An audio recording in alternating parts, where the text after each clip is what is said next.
Bismillahirrahmanirrahim. Assalamualaikum warahmatullahi wabarakatuh. Oke, ketemu lagi. Kita akan melakukan praktek tugas yang kedua, yaitu praktek IPA di SD. Yang pertama kita akan melakukan praktek tentang jenis zat dalam makanan.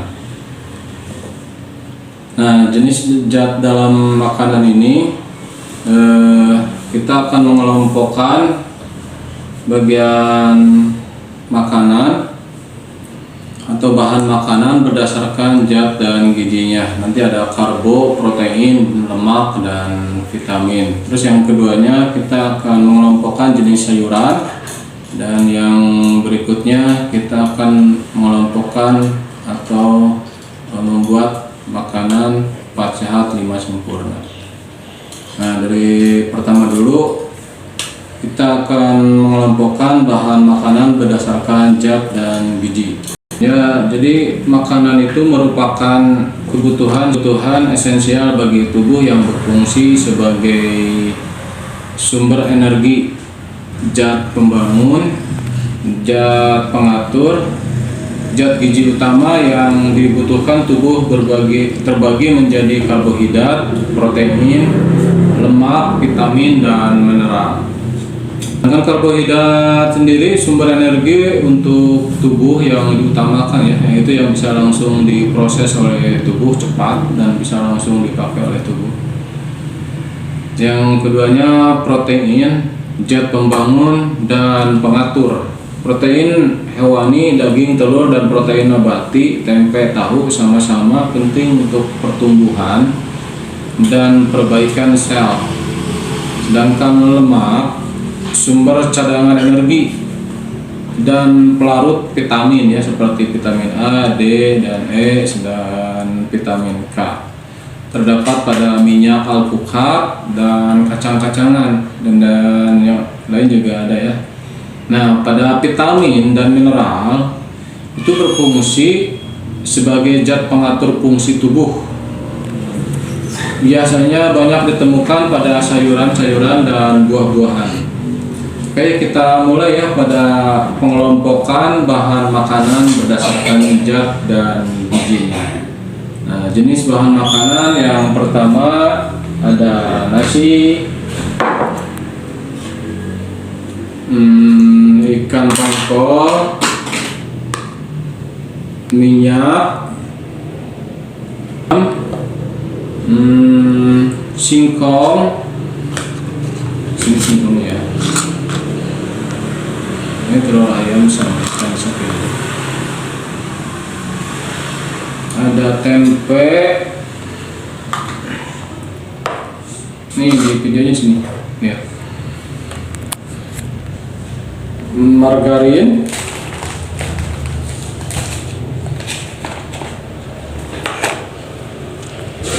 bayam, gula pasir,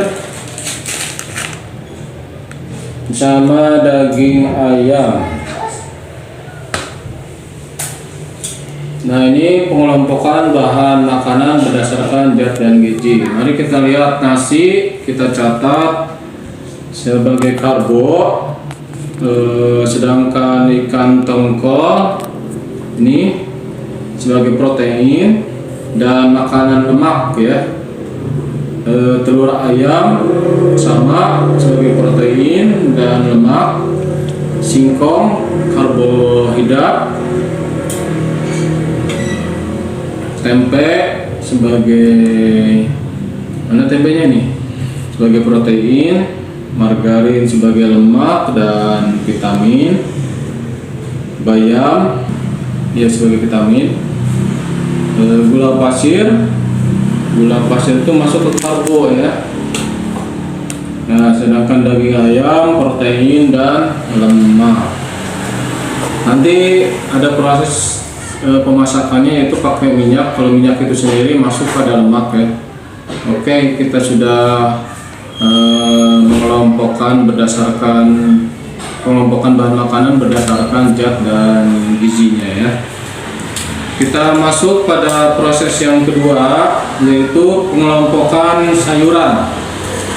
Di sini ada pengelompokan sayur bayam. Ini deh.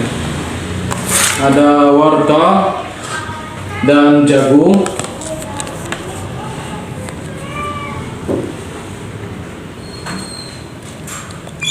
Ada tomat.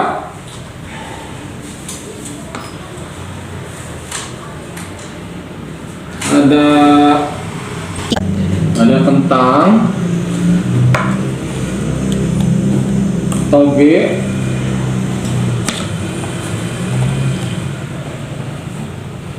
buncis sama kangkung. Ini disatuin, buncis sama kangkung. Ada rebung. Nih, satu lagi rebung. Ada rebung dan kacang panjang, tomat di sini. Nih, tomatnya ini gede deh. Nah, kita lihat bayam termasuk sayuran daun. Bayam mana bayam yang ini? Sedangkan wortel termasuk sayuran akar rumput. Ini wortel.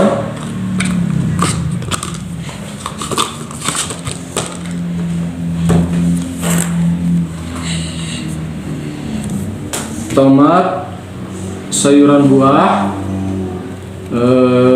kangkung, sayuran daun, kentang, sayuran akar rumput, buncis, sayuran kacang-kacangan, sedangkan toge, sayuran tunas, dan timun itu sayuran buah, sedangkan rebung, sayuran tunas, dan kacang panjang, sayuran kacang-kacangan. Ini timunnya kelewat. Ini ada timun di sini.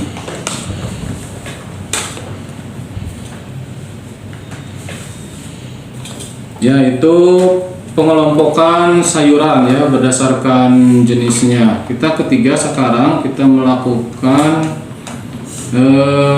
menu makanan berdasarkan 4 sehat 5 sempurna. Kita coba untuk memasaknya ya.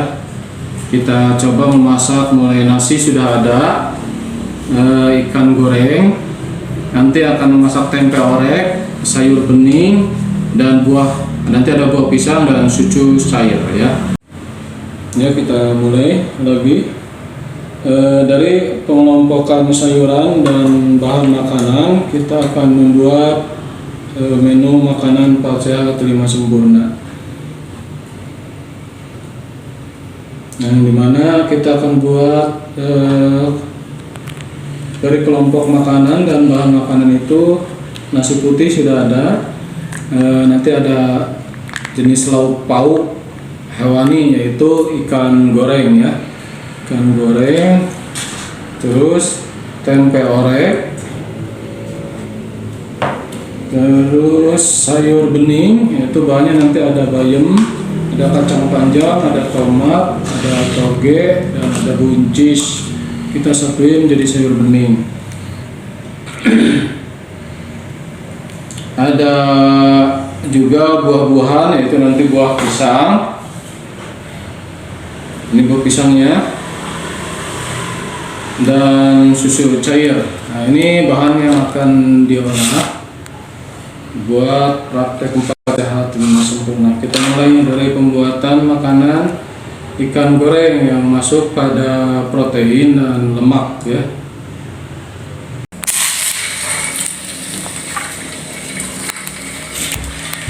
Ini 4 sehat 5 sempurna. Kita ambil dulu ini ikan.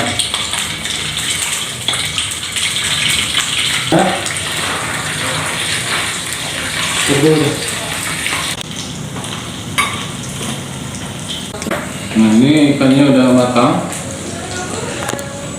Sekarang kita buat tempe orek. Ini udah dimasukin tempe oreknya, sudah dipotong-potong dan nunggu matang. Sudah masukin bumbu, tinggal pakai kecap. Nah, tempenya sebentar lagi matang, tempe oreknya.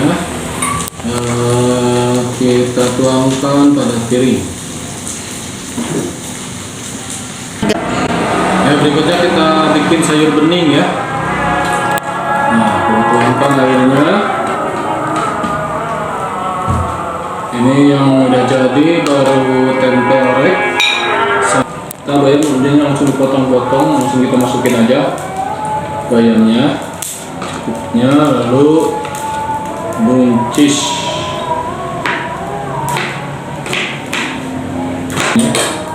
Tinggal masukin tomat.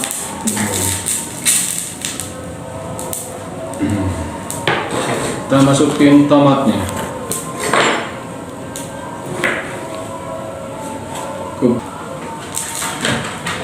Nah, tinggal kita tunggu sampai matang.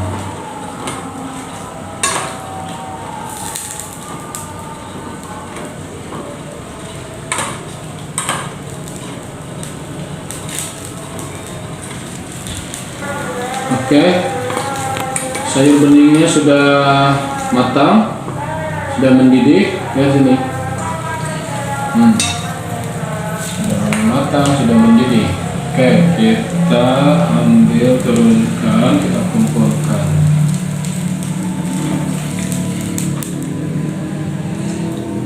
Oke, sudah selesai. Ini sayur beningnya sudah matang. Nah, ini pengelompokan dari pengelompokan sayuran dan bahan makanan yang lain. Pengelompokan sayuran dan pengelompokan bahan makanan. Kita buat menu makanan berdasarkan 4 sehat 5 sempurna. Nah, ini ada ikan goreng, yaitu lauk pauk hewan jenis ikan, yang dimana di sini ada protein dan lemak. Terus ada tempe orek, ini lauk pauk nabati, ini masuknya protein. Nah, terus ada sayur bening, yang dimana ada wortel, tomat, jagung, dan buncis. Ini sayur bening. Ini sayuran bayam, jagung, tomat itu masuk pada vitamin ya. Nah, sedangkan sini ada pelengkapnya, yaitu buah pisang, jenis buah-buahan yang masuk pada karbohidrat dan vitamin. Nah, yang terakhir ada susu cair penyempurna ya. Susu ini masuk kepada karbohidrat ada, protein ada, lemak ada, dan vitamin ada. Ya, ini praktek dari pengumpulan bahan makanan dan pengumpulan jenis sayuran, yang mana ini praktek jenis zat dalam makanan. Oke, cukup sekian dan terima kasih. Kita lanjut pada praktek berikutnya. Assalamualaikum warahmatullahi wabarakatuh.